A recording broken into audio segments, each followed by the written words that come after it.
Water ప్లాంట్లు కలుషిత నీరు. ఈ నీటిని ప్రజలు ఎవరు తాగకూడదు. త్రాగితే లివర్‌తో పాటు చర్మ సమస్యలు వస్తాయి అంటూ ప్లాంట్ నిర్వాహకులకు తీవ్రమైన హెచ్చరికలు జారీ చేశారు.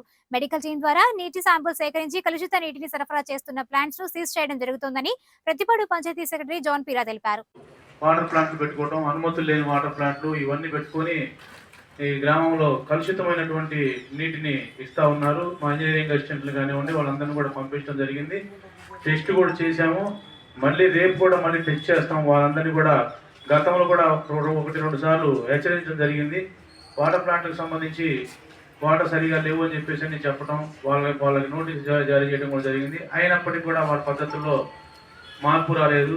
ఆ మార్పు రాకపోవడం వలన ఏంటంటే వాళ్ళ పద్ధతుల్లో మార్పు రాలేదు. వాళ్ళైతే డబ్బు పేక్ష తీసుకొస్తే గాంధీజీ కలగన్నటువంటి స్వరాజ్యం ఇవన్నీ కూడా ముందుకు వస్తాయి. అంటే మీటింగ్లో చెప్పుకుంటూ వెళ్తారులే ఏముంది ఈ రకంగా అని చెప్పేసి అనుకోవచ్చు. తప్పనిసరిగా మనలో అందరికీ కూడా మార్పు రావాలి, మార్పు తీసుకొని రావాలి.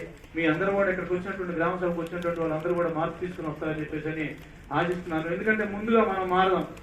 మనం మారితే ఏంటంటే అందరికీ ఎవరైతే ఉన్నారో వాళ్ళందరికీ కూడా జనం అందరూ కూడా వాటర్ పట్టుకునే విధంగా మోటార్లు ఆపేద్దాము, మోటార్లు ఆపుకుందాం.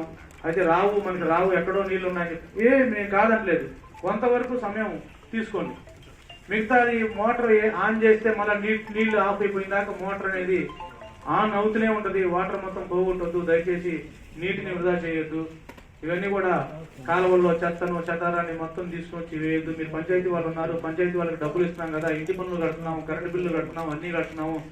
మీరు మేము కాలువలో ఎక్కడ వేస్తామని చెప్పి కాలువలో వేసిన దాని వల్ల మీరు చెత్త తీసుకెళ్ళి ఏం లేదండి మన ఇంటి ముందు చెత్తను తీసుకుని మన కాలువలోనే వేస్తాం. అక్కడ వాటర్ స్టాగ్నెంట్ అయిపోతుంది. వాటర్ స్టాగ్నెంట్ అంటే వాటర్ నీళ్ళు అనేది పోవు. కాలువలో డస్ట్ చేరి అక్కడే అది నీళ్లు అక్కడ ఉండటం వల్ల ఎంత నష్టం జరుగుతుందో మళ్ళీ ఒకసారి వివరిస్తాను చూడండి.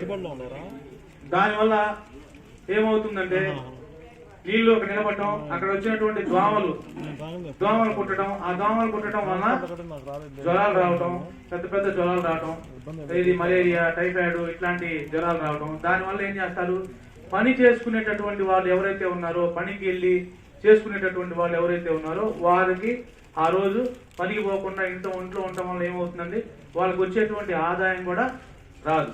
ఒక 10 రోజులు మనం ఇంట్లో పడుకుంటాం, జ్వరం వచ్చో లేకపోతే టైఫాయిడ్, మలేరియానో ఇంకోటి వచ్చి ఆదాయం కూడా కోల్పోతున్నాం లేదా? దేని వల్ల కోల్పోతున్నాం అండి మనం? దేని వల్ల కోల్పోతున్నాం?